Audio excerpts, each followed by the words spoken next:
আজকে এমন এক মজাদার ডোনাট রেসিপি আপনাদের সাথে শেয়ার করব, যেটা একটা খেলে 10টা খেতে মন চাইবে। এমন নরম তুলতুলে আর মজাদার ডোনাট আজকে তৈরি করব, একদম ঘরোয়া উপকরণ দিয়ে। বাইরে থেকে দেখতে হবে একদম পারফেক্ট, আর কামড় দিলেই ভেতরটা হবে এতটাই নরম যে খেতে খেতে কখন যে পুরোটা শেষ করে ফেলবেন বুঝতেই পারবেন না। হ্যালো এভরিওয়ান, আসসালামু আলাইকুম। সবাই কেমন আছেন? আশা করছি সবাই ভালো আছেন। আজকে আবার নতুন আরেকটি রেসিপির ভিডিও নিয়ে আপনাদের মাঝে হাজির হয়ে গেলাম। কাছে এবং দূরে যে যেখান থেকে আমার ভিডিওটি দেখতে পাচ্ছেন সবাইকে জানাই অসংখ্য ধন্যবাদ।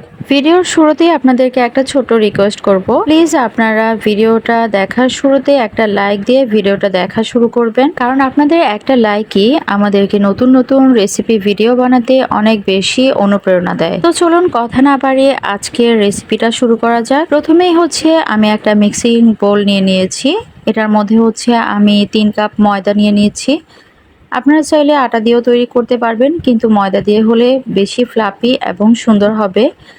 তো এখানে হচ্ছে 3 কাপ ময়দার সাথে আমি দিয়ে দিয়েছি সামান্য পরিমাণ লবণ। তারপর এখানে দিয়ে দিলাম 6 টেবিল চামচের মতো চিনি। তো ডোনাটটা একটু মিষ্টি হলেই ভালো লাগে আমার কাছে, আপনারা চাইলে চিনিটা কম বেশি করে নিতে পারেন। তো তারপর এখানে দিয়ে দিলাম গুঁড়া দুধ 3 টেবিল চামচের মতো। তারপর হচ্ছে এখানে দিয়ে দিয়েছি 1.5 টেবিল চামচের মতো ইস্ট। তারপর এখানে পর্যাপ্ত পরিমাণ তেল দিয়ে এটাকে ভালো করে ময়ান করে এখানে হালকা কুসুম গরম পানি দিয়ে ডোটাকে ভালো করে মিশিয়ে নিচ্ছি।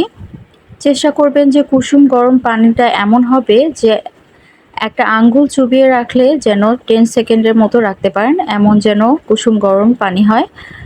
তো তারপর এখানে দেখতে পাচ্ছেন যে ডোটা অনেক বেশি আঠালো ভাব হয়ে গিয়েছে।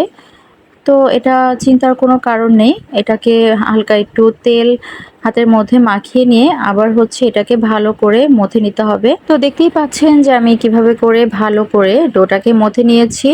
তারপর এটাকে রেস্টে রেখে দিয়েছিলাম 1 ঘন্টার মতো। তারপর দেখুন ফুলে কেমন ডাবল হয়ে গিয়েছিল।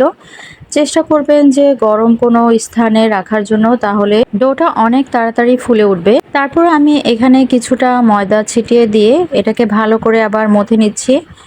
এই নাস্তাটা তৈরি করার জন্য এই ডোটাকে যত বেশি ভালো করে মথে নেবেন তত বেশি সফট, নরম এবং ফ্লাফি হবে, খেতেও ভালো হবে আর ভেতরটা অনেক বেশি জালি জালি হবে। তো এখান থেকে কিছুটা খামির নিয়ে আমি হচ্ছে এখানে একটা ডোনাট তৈরি করে নেব। প্রথমে হচ্ছে একটা রুটি বেলে নিব। তো রুটিটা বেলে নিয়ে তারপর হচ্ছে ডোনাটের জন্য 2টা মুখা নিয়ে নিয়েছি, একটা বড় আর একটা ছোট। তো সেগুলি দিয়ে হচ্ছে আজকে আমি কেটে নেব। আর দেখতেই পাচ্ছেন কতটা মোটা হবে রুটিটা। তো এখানে হচ্ছে মুখাটা দিয়ে আমি প্রথমে বড় মুখাটা দিয়ে কেটে নিলাম। বাসায় যে কোনো সাইজের মানে ডোনাটের শেপের একটা মুখা নিলেই হবে। আর একটা ছোট মুখা দিয়ে মাঝখানের অংশটা কেটে নিলাম। তো আমি হচ্ছে আরেকটা ডোনাট তৈরি করে আপনাদেরকে দেখিয়ে দিচ্ছি যে কিভাবে তৈরি করলাম। অত বেশি কোনো কঠিন কিছু না। তো আরেকটা রুটি বানিয়ে নিচ্ছি। চেষ্টা করবেন রুটিটা একটু মোটা করে বেলার জন্য। তো আরেকটা রুটি বানিয়ে আপনাদেরকে দেখিয়ে দিচ্ছি যে কিভাবে করে আপনারা এই কাজটা করবেন। বিকেলের নাস্তায় কিংবা সকালে বাচ্চাদের টিফিনে কিন্তু এই ডোনাটগুলো খুব সহজেই এভাবে করে তৈরি করে দিতে পারেন। এতে করে বাচ্চারা অনেক বেশি খুশি হয়ে যাবে। তো বাইরে থেকে যে ডোনাটগুলো আমরা কিনে বাচ্চাদেরকে দেই, ওগুলো তো অত বেশি স্বাস্থ্যকর থাকে না। তো বাসায় বানিয়ে যদি আমরা দেই তাহলে হচ্ছে পুষ্টিকর হবে, প্লাস হচ্ছে অনেক বেশি স্বাস্থ্যকর হবে। তো সবগুলো ডোনাট বানানো হয়ে গেলে এতটুকু ময়দা বাকি ছিল। তো ওটা দিয়ে হচ্ছে আরেকটা শেপের ডোনাট বানিয়ে নিয়েছি। তারপরে তো সবগুলো ডোনাট বানানো হয়ে গেলে আমি হচ্ছে একটা প্যানের মধ্যে তেল গরম করে, তেলটা বেশি একটা গরম করা যাবে না, তো হালকা মিডিয়াম আছে তেলটা গরম করে তারপর হচ্ছে আমি ডোনাটগুলো দিয়ে দিয়েছি। তারপর মিডিয়াম টু লো হিটে হচ্ছে ডোনাটগুলোকে ভেজে নিতে হবে। বেশি যদি চুলার আঁচ বাড়িয়ে দেন তাহলে হচ্ছে উপর দিয়ে ডোনাটটা পুড়ে যাবে আর ভিতর দিয়ে কাঁচাই থেকে যাবে।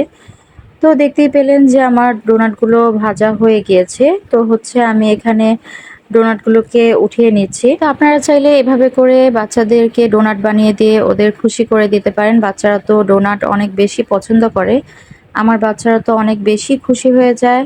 আর চাইলে হচ্ছে এগুলোর উপরে আপনারা অনেক ধরনের ডেকোরেশন করে দিতে পারেন। আমি চকলেট দিয়ে হচ্ছে ডোনাটগুলো ডেকোরেশন করি। তো আজকে হচ্ছে চকলেট ছিল না, যার কারণে হচ্ছে এভাবেই রেখে দিব। সত্যি বলছি, একটা খেলে 10টা খেতে মন চাইবে। তাই বাসায় একবার বানিয়ে দেখুন, দোকান থেকে ডোনাট কিনে আনার দরকারই হবে না। রেসিপিটি ভালো লাগলে ভিডিওতে একটি লাইক দিতে ভুলবেন না। আর এমন সহজ, মজার ও ঘরোয়া রেসিপি পেতে আমাদের চ্যানেলটি সাবস্ক্রাইব করে পাশে থাকুন। আবারও দেখা হবে নতুন কোনো মজার রেসিপি নিয়ে। ততক্ষণ পর্যন্ত সবাই ভালো থাকুন, সুস্থ থাকুন আর ঘরের তৈরি মজার মজার খাবার উপভোগ করুন। সবাই ভালো থাকবেন, সুস্থ থাকবেন। আল্লাহ হাফেজ। আসসালামু আলাইকুম।